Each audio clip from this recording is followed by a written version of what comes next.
What is up, guys? It's Austin here at AR, and I get the pleasure to join Rodney Lambert on a podcast today. If you don't know Rodney, his story is one of absolute uniqueness. Rodney has been through countless struggles and has overcome time after time after time to be able to keep pushing forward. An inspiration not to just the team here at AR, but many, many others as well. Rodney, we appreciate you coming on today, man. Thank you. I'm happy to be here. Without further ado, man, you got to give us the quick little rundown. For people who don't know Rodney, what would you want them to know? A lot of people know me just by my weight loss journey. I've lost over 240 pounds over my entire weight loss journey. And I've had, let me count real quick. I've had about 6 or 7 different surgeries over the last 3-4 years. I've had technically 4 leg surgeries. I've had all my extra skin removed. I've competed in a bodybuilding show, and I've just been kind of going through it all, doing just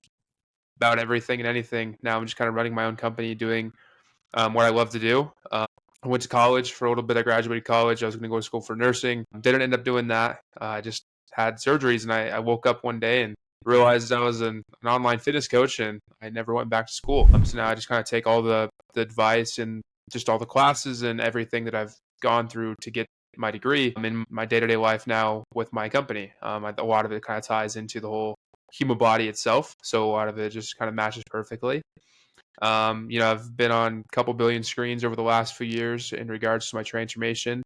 I've had, just a couple, there's just so much. There's so much. I could go on forever. My hope today is to be able to get you to go forever. Dude, like it's crazy. Like looking at it from outsider perspective, like one of the first things that pops out to me is like, how have you been able to keep the ability to keep going through it all? I mean, these are extremely challenging. It's not just a quick little surgery of like, hey, you broke a bone, here's a cast, and maybe we throw a pin in. Like you got contraptions that go everywhere. I think a lot of it is it's all just like a test, honestly. Like I'm a very firm believer in God.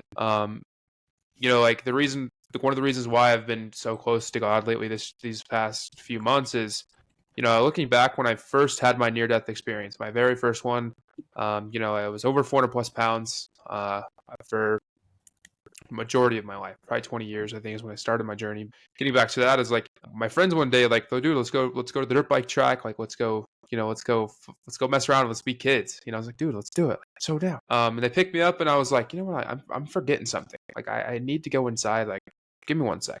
Walk inside my room and I'm just like, what am I looking for? Like, I have no idea. And then I see my cross sitting there. My sister got me like 3 years ago. Never touched it. I was like, I want to wear it today. Why not? And then fast forward to what happened is my friends were like, hey, like, we're going to eat some lunch and stuff. Do you want to ride one of our dirt bikes around and mess around? I'm like, yeah, like, I'm down. I had nothing better to do.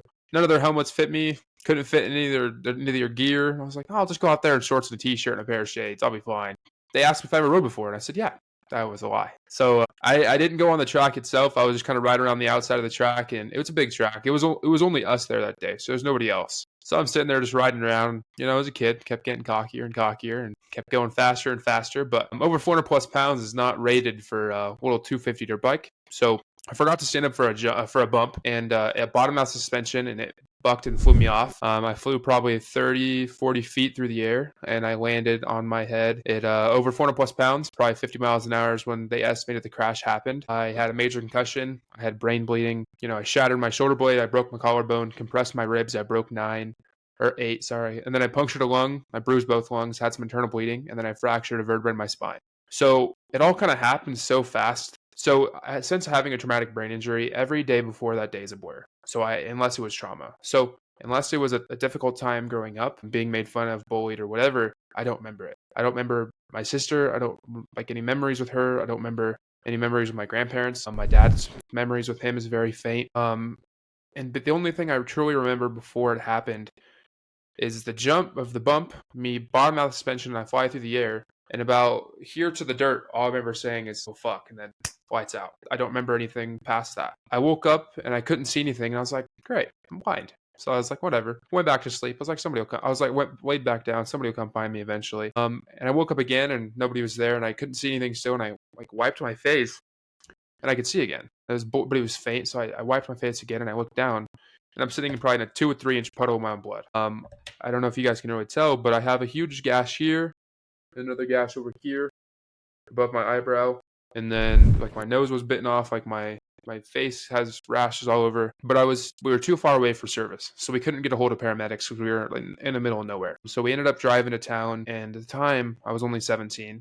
My dad moved away when I was 16 for a job, and he asked if I wanted to go. I tried it for a year, and I just didn't like the big cities. Like, you know what, Dad, I'm a man. I can hold myself. So they wouldn't let me into the hospital for emergency room because I wasn't old enough. But I had like bandages and everything taped around my head. Like I have t-shirts just covered in blood. Like I was bad. And my friends were like, he's got to get in. Like he's gonna die. Like, you know, we've all been racing for a long time. Like he's not okay. And thankfully enough for like my friends and their mom, like I don't think I'd be here today without them. It's kind of emotional, but like being able to just have somebody that cares, you know, from a different level that's not my mom, like, or my dad or anything, saying that they're willing to, like, you know, like, whatever, we'll take it in. Like, you guys can figure that shit out later. Like, he needs to be seen. They get me into the back and they evaluate my injuries, and they take an x-ray and a CT scan and everything. And they realized that I had a lot of blood surrounding my heart. So they had to do a chest tube immediately. So I don't really remember anything besides just getting back there and getting stabbed. And I remember them cutting me open and stabbing me with a tube, and all I heard was, and that just kind of comes into having all of the pressure around your heart from all the blood. And before they could get the tube connected to the device that pulls the blood out, I was gushing blood all over the floor. There was so much surrounding my heart, and since it was such a small hospital, they weren't able to take care of me. So they said I needed to go to Children's in about 2-3 hours away. But since I was over 400 plus pounds, we had 3 different Flight for Life helicopters of different sizes laying in the parking lot. One in the pad, one in the main parking lot, and one in the side parking lot. And turns out I was too big for any of them. So my dad had to make a decision that either I die here or take the chance that I will survive through their precautions, or I take a 2.5-hour drive to Children's in the back of an ambulance, hoping that I will make it there in time to take care of my injuries. Because the hospital we were at, they couldn't take care of me. And thankfully enough, you know, I made it. That was the worst ambulance ride ever. I've only been in the ambulance once, and I never again. All I remember is they just kept trying to wake me up. They're like, you gotta stay awake. I'm like, dude, fuck off. I'm hurt. This hurts. And like, you know, I was like, guys, can you quit fucking hitting every bump? Like, this is not fun. And this is before they knew I shattered my shoulder and I broke all these ribs. They just know I had a TBI and a bunch of other stuff. So I get the Children's, and, you know, I saw my dad for the first time, and that was hard, seeing your dad cry from a different aspect like that.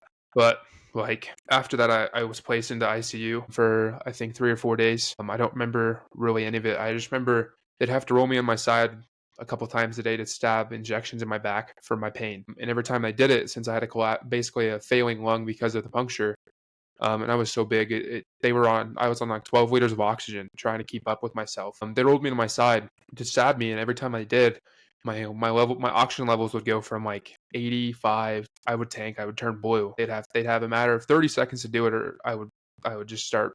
I wouldn't be able to breathe at all, because of my weight.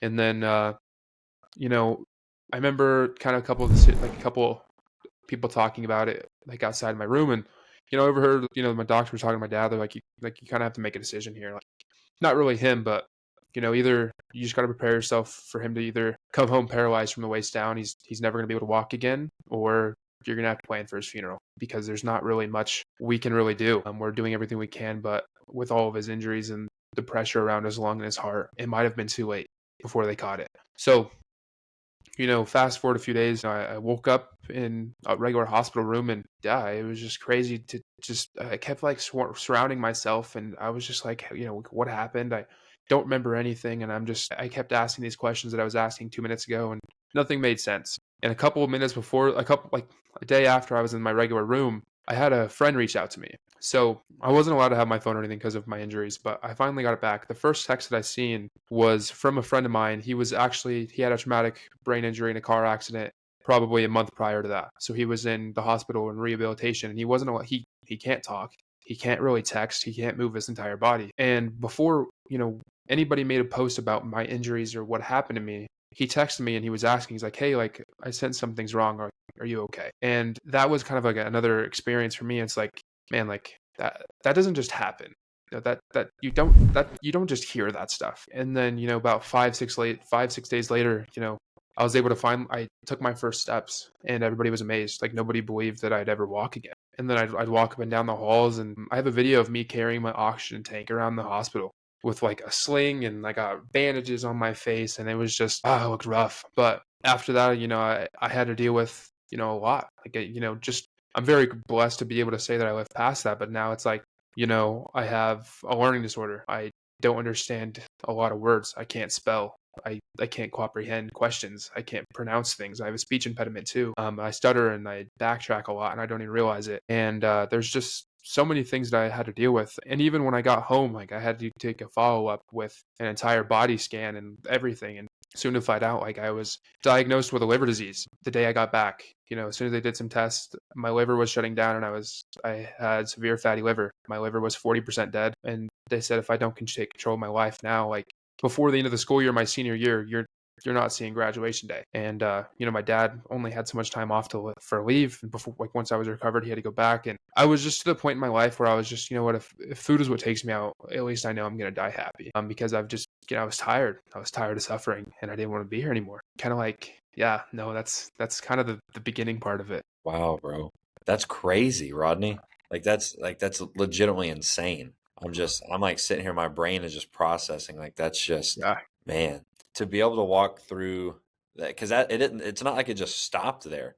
There's still been more coming since. What in that moment, it's like you hear that, you get the news, like, hey man, like, you essentially, they're saying like, you got to change or this is it. Yeah. You're like, okay, but food is great. Like, I can go out with it. What changed? So the biggest thing with me is, like, there's a lot that I don't talk about on social media, and there's probably some things that I won't talk about on the podcast just because it's very emotional to me as a child. Yeah. Things I've suffered from that I don't think any human should have to hear another human say.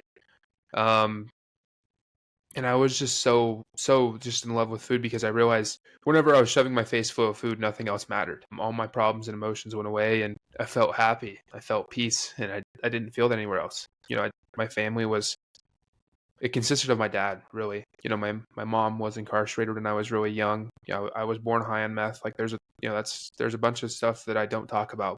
I never, just always, I think being made fun of and picked on your entire life, like, you get to a point in your life where you're just like, whatever, bro. Like, I'm going to find my mechanism. And some people use food. Some people use substances. Some people use alcohol abuse. There's so many different things, and food was my addiction. And I was just so complacent with being happy. And this generation too, and the society nowadays is like, that's the biggest thing that I think needs to change is nobody's willing to tell somebody no for food, especially as a kid. No one's willing to put their foot down and say, hey, like, that you've had enough. Like, you're good. You don't need any more. And that's what happens. That's why a lot of these kids are overweight, and then their parents are sitting here suffering because they have to watch their child go through things that they shouldn't have to.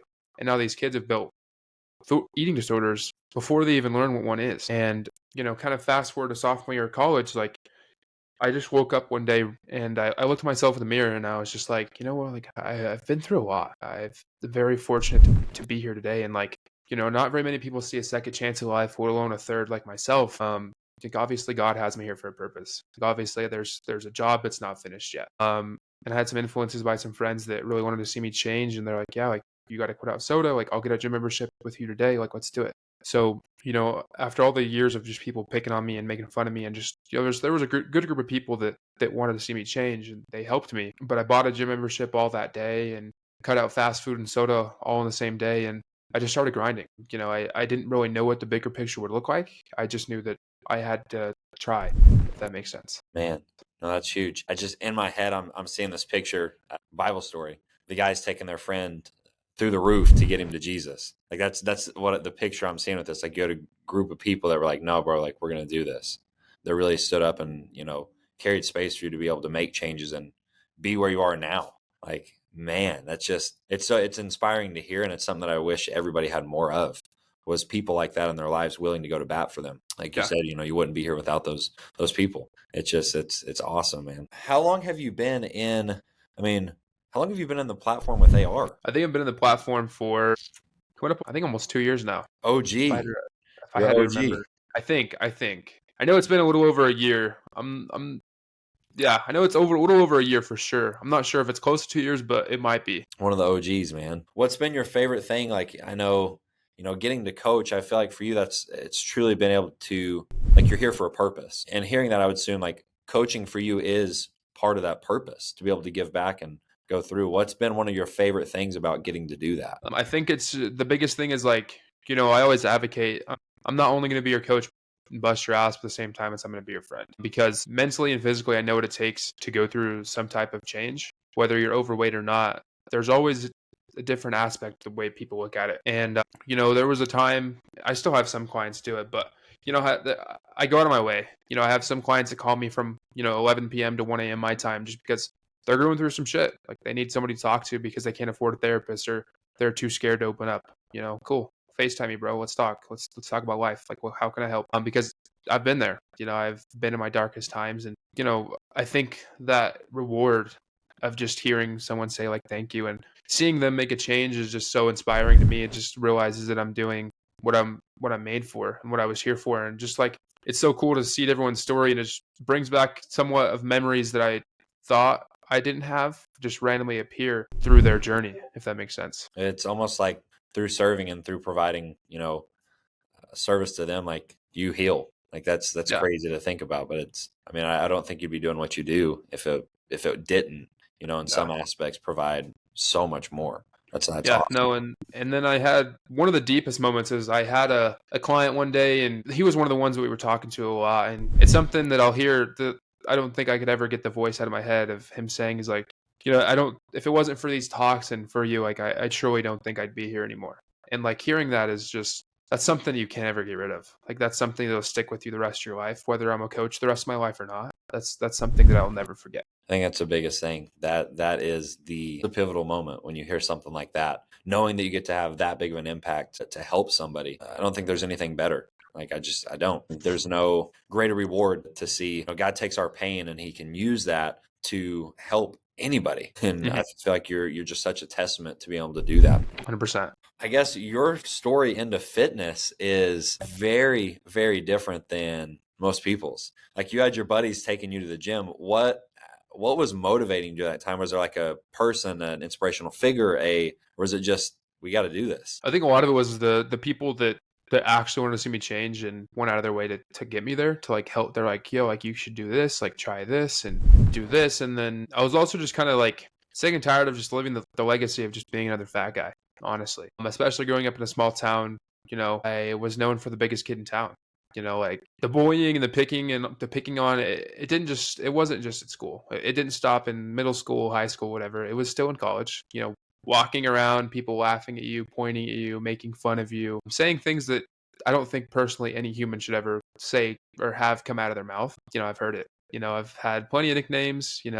I think the key motivator for sure was just, I think hearing that I'm going to die young so many times, and so many times of even just saying that you're going to be disabled very young if you don't make a change, just kind of finally got to me. And realizing, like I said, that, there's so many people in my life that would die to have a second chance at life, or like would love to have a second chance or a third chance to be able to make a change because of things that they did wrong in their past. And I think that was one of the biggest motivators for sure. When it comes through all these surgeries, how are you able to still, like, you're still able to keep going in regards to, like, Rodney, you're not 400 pounds. These surgeries, they're hard. That can lead right back to same triggers and so forth. How have you been able to maintain fitness even throughout that process? I think the biggest thing for me is just understanding that you are the one that gives into your cravings. It's all psychological. The mindset that you come into certain things is you're going to have that outcome.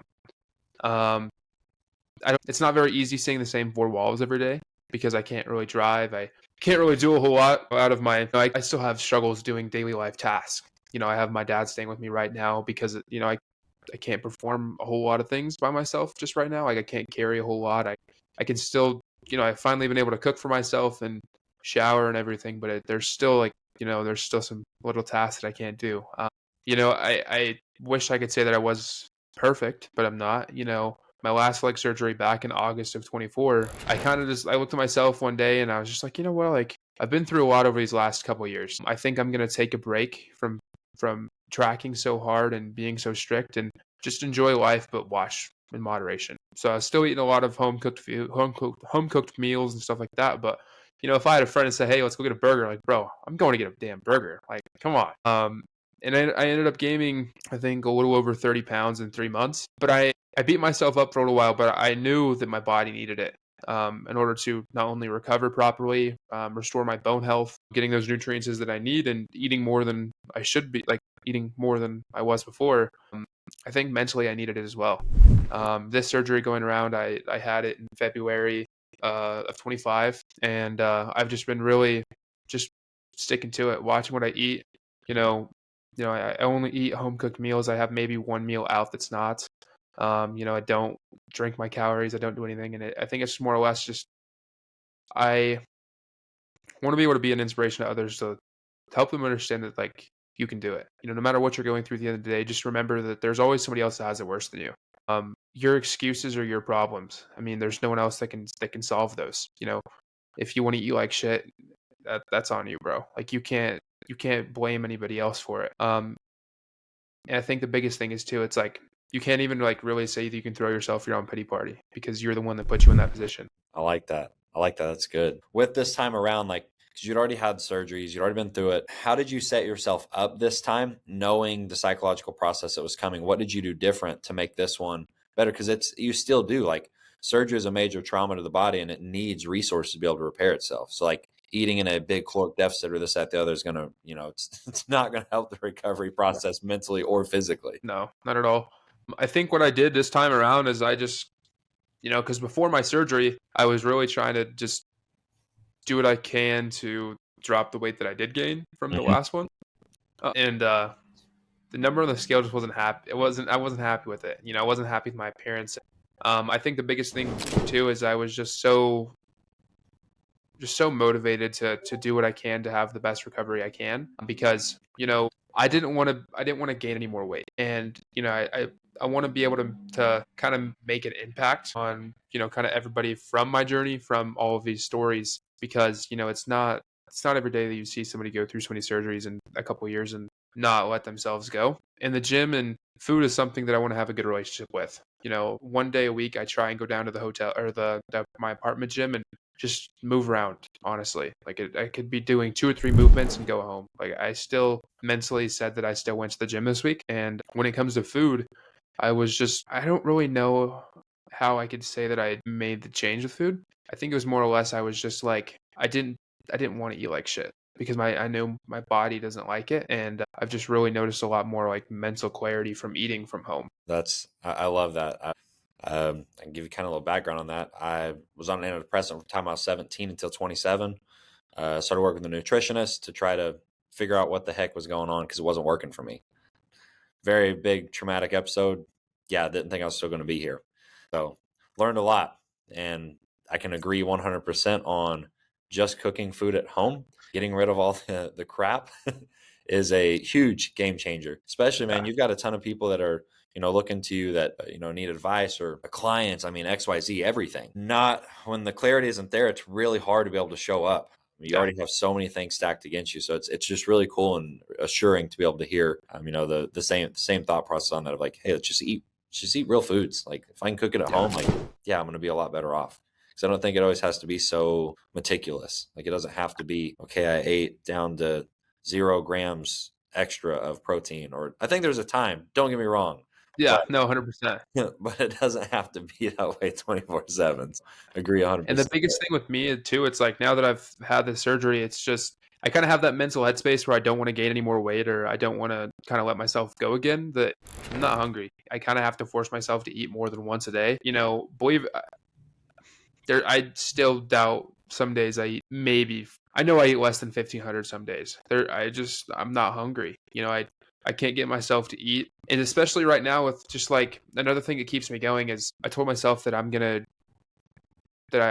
really going to scale my business this time that I'm down, and just being able to just, this chair, I sit here for probably 10 hours a day, if not more, just because I can't do anything else. Why not make some money and just grow myself, not only physically, mentally, but grow my business and grow my brand and be able to make a mark, and just kind of share my input and be able to just be an impact in others' lives. I love that, man. What would you say was your biggest hesitation before joining AR? I was scared. Scared? I was scared. I never, it's a huge thing, especially when it's hard to believe in yourself, especially from the get-go. You hear a lot of times, everybody that's trying to do the same thing, or anybody that's trying to do anything in life that's not just a 9 to 5 or a basic, job, or if you want to make it, if you want to go, let's say you hate your current position at your job, or you hate your job, like you're always scared to ask for a raise. You're always scared to apply for a new job. You're always scared to move to a new house or a new location or a new state or a new city.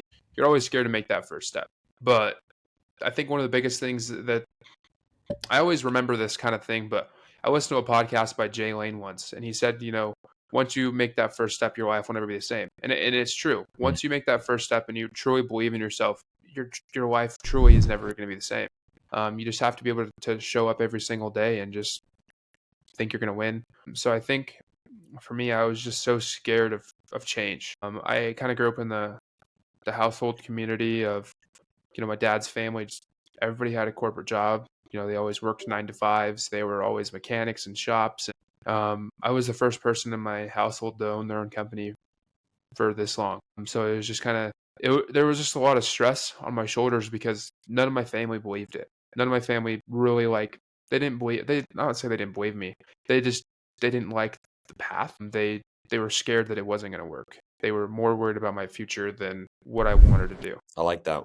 What's been your biggest win since coming and joining AR? These past 5 months, I've hit a consecutive over 10K months every month for the past 5 months just from coaching alone. And then, I think probably being able to be on over 1,000 sales calls, honestly.